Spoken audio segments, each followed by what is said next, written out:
Hola, ¿qué tal? Bienvenidas y bienvenidos a este episodio muy especial de nuestro podcast de Conciencia Educativa. Hoy tocaremos un tema que incomoda, pero que es urgente poner sobre la mesa: la crisis de la educación superior y el evidente fracaso de la escuela tradicional frente a los estudiantes del siglo XXI. El mundo ha cambiado más en los últimos 30 años que en los 3 siglos anteriores. Vivimos en una época marcada por la velocidad, por la interconectividad, el acceso inmediato al conocimiento y una transformación profunda en las formas de pensar, aprender, trabajar y relacionarnos. Sin embargo, nuestras universidades, esas instituciones que deberían estar a la vanguardia del pensamiento y la innovación, siguen atadas a modelos educativos que fueron diseñados en otra época, para otras personas y con otros fines. Nos enfrentamos a un desfase cada vez más evidente entre la manera en que el conocimiento se produce, circula y se construye hoy, y la forma en que se intenta enseñar desde las aulas universitarias.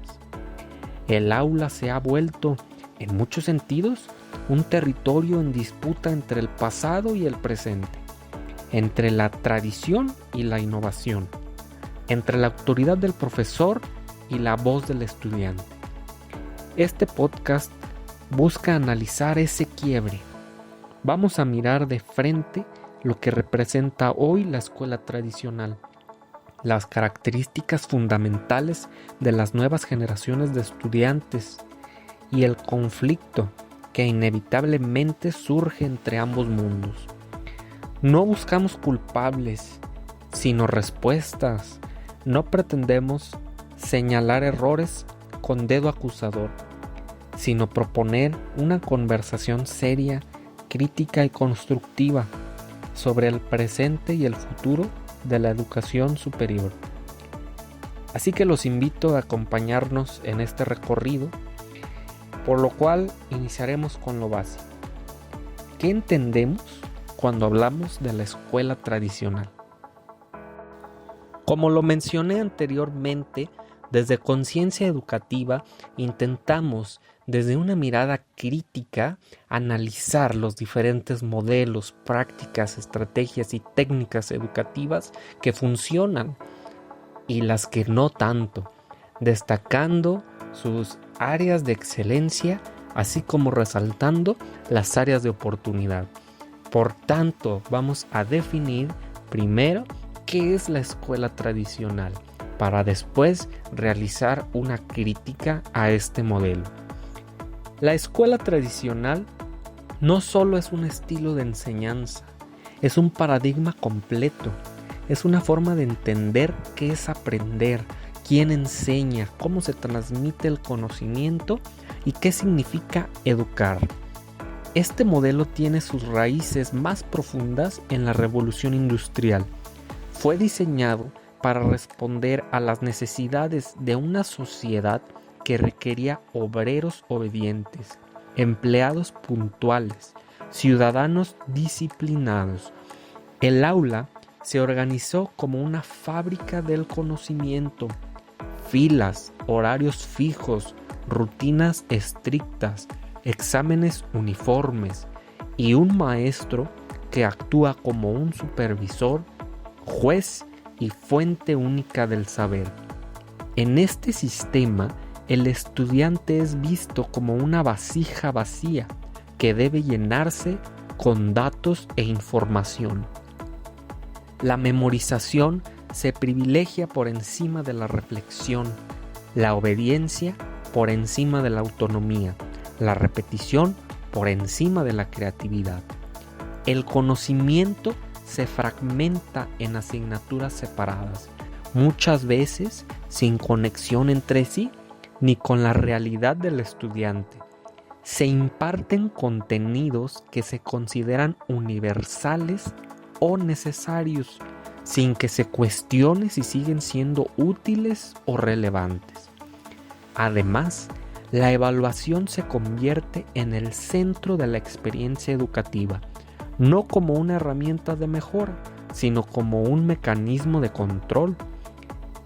Se califica para jerarquizar, para excluir, para premiar y castigar, más que para acompañar procesos de aprendizaje. Este modelo fue útil en su momento histórico. Respondía a las demandas de una sociedad industrial, vertical, patriarcal y controladora. Pero el problema es que seguimos repitiéndolo en pleno siglo XXI, en un mundo que ya no se rige por esas reglas y ante jóvenes que simplemente no encajan ni desean encajar en ese molde. Paulo Freire hacía una crítica a este modelo de educación tradicional, a la que también llamó educación bancaria. Él nos decía que la educación bancaria es aquella en la cual el docente deposita los conocimientos al estudiante, sin darle la oportunidad de hacer una crítica o una reflexión a dicho conocimiento. Vamos a revisar entonces las características de las nuevas generaciones. Las y los estudiantes actuales no son una versión más rebelde de generaciones pasadas, son algo distinto, son producto de otro entorno, de otro paradigma cultural, de otra relación con el conocimiento y la autoridad. En primer lugar, se trata de generaciones profundamente curiosas. Han crecido en un mundo donde la información está al alcance de un clic y no tienen que esperar a que alguien les explique qué es una célula o cómo se hace un cortometraje. Si les interesa algo, simplemente lo buscan. Y si no les interesa, difícilmente lo aprenderán solo porque alguien se los imponga. También son hiperconectados. No solo usan la tecnología, piensan a través de ella. Su forma de aprender está profundamente mediada por lo digital, por lo visual, por lo interactivo. Acostumbrados a la inmediatez y a la multitarea, encuentran tedioso el modelo de una clase lineal de 90 minutos con una sola voz al frente. Otro rasgo fundamental: son autodidactas. Han aprendido a aprender por su cuenta. No les asusta equivocarse, ensayar, volver a intentar.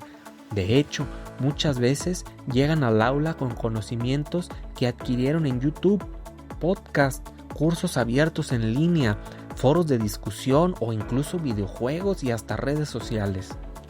Además, tienen una fuerte tendencia al pensamiento crítico.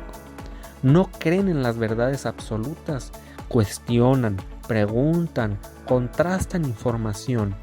Están acostumbrados a vivir en la contradicción, en la diversidad de opiniones, y les cuesta aceptar ideas simplemente porque sí o porque lo dice el profesor. También tienen un profundo deseo de que lo que aprenden tenga sentido, tenga un propósito. No estudian para memorizar, sino para transformar. Buscan soluciones a problemas reales, desean impactar su entorno y les interesa saber cómo lo que están aprendiendo se relaciona con el mundo en el que viven.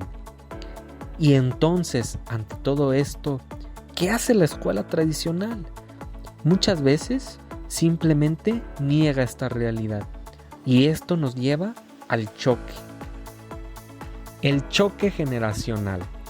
Este conflicto entre la escuela tradicional y las nuevas generaciones no es solo una brecha tecnológica o metodológica, es más una brecha cultural, epistemológica y ética. Por un lado, tenemos a muchos docentes formados en el paradigma de control que sienten que su autoridad se desvanece ante estudiantes que ya no se callan, que no aceptan verdades sin debate, que cuestionan incluso el contenido de las clases. Para muchos profesores, esto se traduce en una sensación de pérdida de respeto, de control y hasta de certeza. Por otro lado, los estudiantes perciben el sistema educativo como algo arcaico, rígido y lejano a su realidad. Se sienten aburridos, frustrados, desmotivados. Asisten a clases donde no se les escucha, donde no se valoran sus saberes previos, donde se exige obediencia más que pensamiento. Este choque se manifiesta en múltiples niveles. En el aula, por ejemplo, cuando el profesor prohíbe el uso del celular, pero los estudiantes podrían estar usándolo para investigar en tiempo real. En la planeación curricular, que continúa estructurando carreras con materias que no responden a los desafíos actuales. En la evaluación, que mide resultados estandarizados sin considerar el proceso ni las competencias reales. La tensión es real y cada vez más insostenible. Pero, y esto es importante decirlo, no es culpa del docente ni tampoco del estudiante. Es el sistema el que está en crisis. Es la lógica de la escuela tradicional lo que ya no da más. Lo que necesitamos no es buscar culpables, sino reconstruir el modelo desde sus cimientos. Tal vez nos preguntaremos, ¿y por dónde empezar? Pues por reconocer que las y los estudiantes actuales no son un problema a controlar, sino una oportunidad para transformar la educación. Su curiosidad, su crítica, su autonomía no son defectos, son señales de que estamos frente a una nueva forma de estar en el mundo. Es tiempo de que la educación superior deje de resistirse al cambio y comience a liderarlo. Muchas gracias, maestro. Como ya lo mencionábamos, uno de los mayores problemas que enfrentamos hoy en día en el ámbito universitario es el uso de modelos educativos obsoletos. Cuando la enseñanza se basa en metodologías rígidas, desactualizadas y desvinculadas de la realidad del estudiante, las consecuencias son profundas y preocupantes. Veamos cada una de ellas. En primer lugar, la deserción escolar.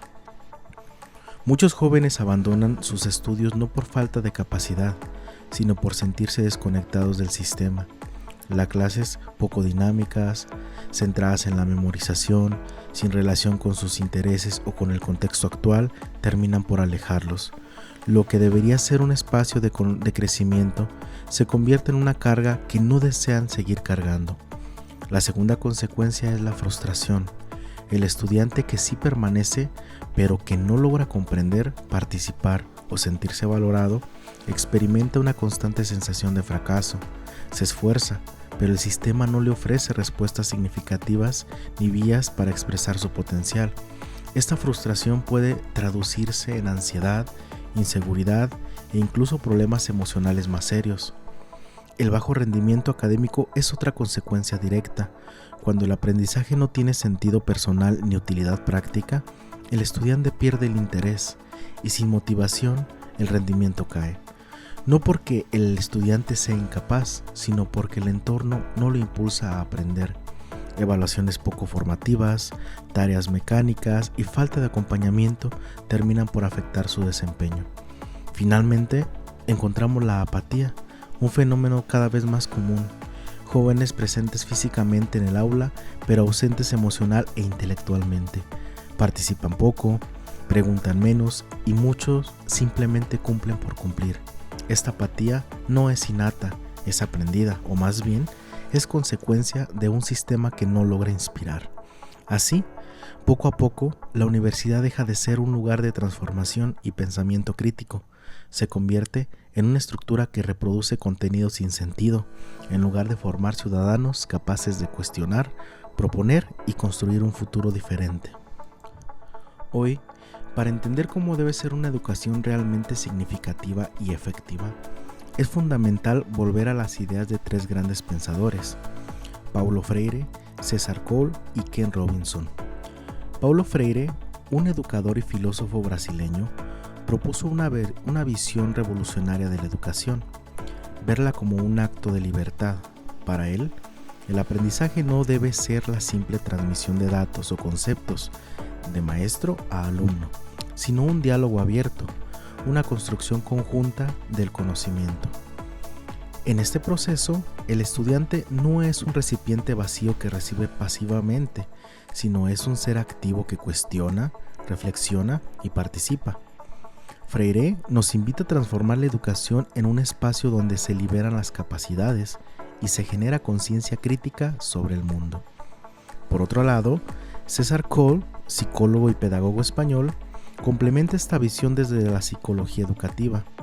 Coll plantea que el aprendizaje debe estar centrado en el estudiante, considerando sus experiencias, su contexto y su forma única de entender el mundo. El conocimiento no se transfiere como si fuera un objeto, sino que se construye a través de la interacción entre el estudiante, el maestro y el ambiente que lo rodea. Esto implica que el docente debe facilitar, motivar y acompañar el proceso, no simplemente dictar o evaluar desde afuera. Finalmente, Ken Robinson, un pensador contemporáneo y una voz crítica del sistema educativo tradicional, nos alerta sobre el peligro del modelo que prioriza la memorización, las pruebas estandarizadas y la conformidad. Robinson sostiene que este enfoque mata la creatividad, que es fundamental para el desarrollo humano y social. Él aboga por la educación que despierte la curiosidad, fomente el pensamiento original y valore las distintas formas de inteligencia y talento. En conjunto, estas teorías nos muestran que el aprendizaje no es una imposición ni una rutina, es una participación activa, un proceso de descubrimiento, reflexión y creación. Cambiar la educación desde esta perspectiva es clave para formar personas comprometidas, críticas y capaces de transformar su entorno. El cambio real en la educación comienza en el aula, y el protagonista principal de este cambio es el docente. En el siglo XXI ya no basta con ser transmisor de conocimientos.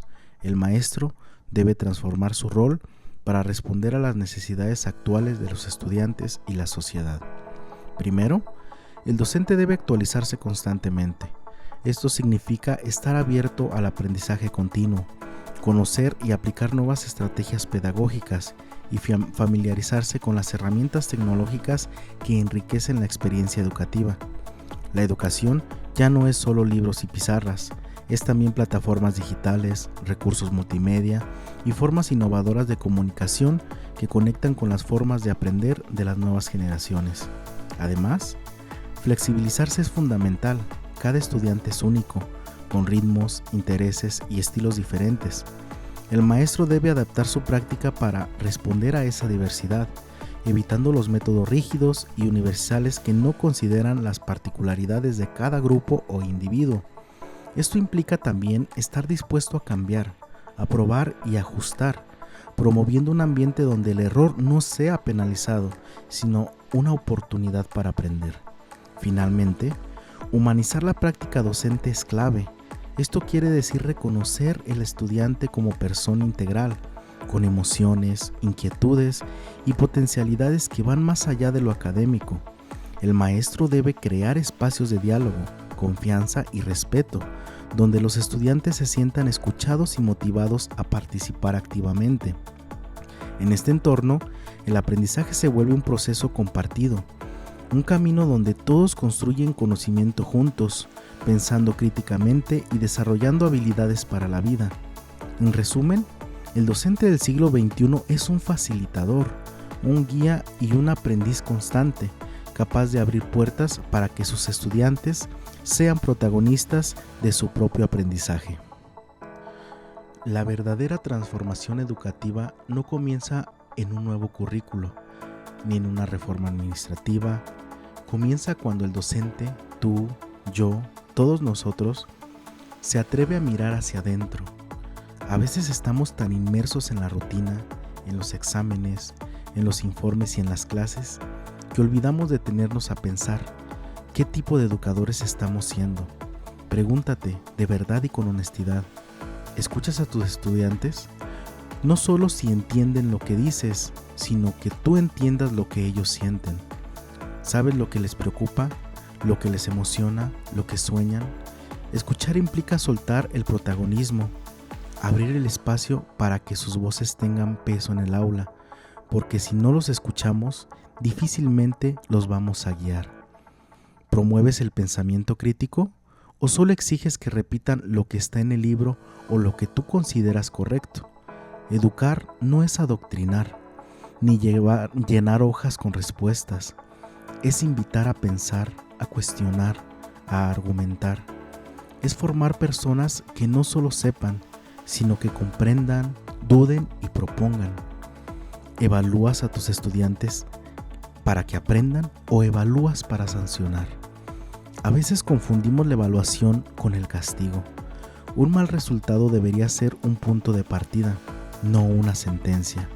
Una oportunidad de acompañar, no una excusa para excluir. Cuando el miedo reemplace el aprendizaje, algo estamos haciendo mal. Y ahora, una de las preguntas más difíciles de todas. ¿Te estás actualizando o estás enseñando hoy como se enseñaba hace 20 o 30 años? La educación cambia, el mundo cambia, tus estudiantes también. Si tú no te transformas, te vuelves parte del problema que tú mismo criticas. Aprender no es solo para ellos, también es para ti. Este autoanálisis no es cómodo, pero es urgente. Porque no podemos transformar un aula si no empezamos por transformarnos a nosotros mismos. No se trata de buscar la perfección, sino la coherencia. Si queremos sembrar conciencia, pensamiento, empatía y libertad, debemos cultivarlos primero en nuestra propia práctica. Porque en el fondo, educar no es solo enseñar contenidos, es dejar una huella. Y tú decides qué tipo de huella vas a dejar. La educación superior atraviesa una crisis profunda. Una crisis que no solo se mide en estadísticas, deserción o rendimiento, sino en el silencio de las aulas, en la apatía de los estudiantes, en el desencanto de quien alguna vez soñaron con aprender para transformar su vida. Pero aún estamos a tiempo, no todo está perdido. Cada clase, cada conversación, cada mirada que cruza el aula es una oportunidad, una semilla que puede germinar si el terreno es fértil y hay pasión, si hay conciencia. Tú, como docente, tienes en tus manos algo más que un plan de estudios. Tienes el poder de inspirar, de despertar mentes, de tocar corazones. No se trata de todas las respuestas, sino de atreverte a hacer las preguntas correctas, de permitir que el error sea parte del camino, que la duda sea bienvenida y que el pensamiento crítico sea el motor del aula. Recuerda, enseñar no es repetir, no es controlar, imponer o calificar. Enseñar es provocar conciencia, es acompañar procesos humanos, es dejar huella, no en el cuaderno, sino en la vida. Hoy más que nunca, la educación necesita evolucionar y tú, como parte viva de ella también, hazlo por ti, hazlo por los estudiantes, hazlo por todo lo que la educación puede llegar a ser si nos atrevemos a respetarla juntos. Gracias por llegar hasta aquí y por formar parte de esta comunidad que cree firmemente en el poder transformador de la educación. En Conciencia Educativa creemos que reflexionar es el primer paso para cambiar y enseñar con conciencia es una forma de revolucionar el mundo, una clase a la vez. Si este contenido te hizo pensar, si alguna idea te inspiró o te motivó a mirar tu práctica con nuevos ojos, te invitamos a que te suscribas, compartas este video y sigas con nosotros en este camino de aprendizaje y evolución. Porque educar no es solo transmitir, es transformar. Y transformar empieza cuando uno se atreve a cuestionar. Nos vemos en el próximo video y te agradecemos mucho por estar aquí.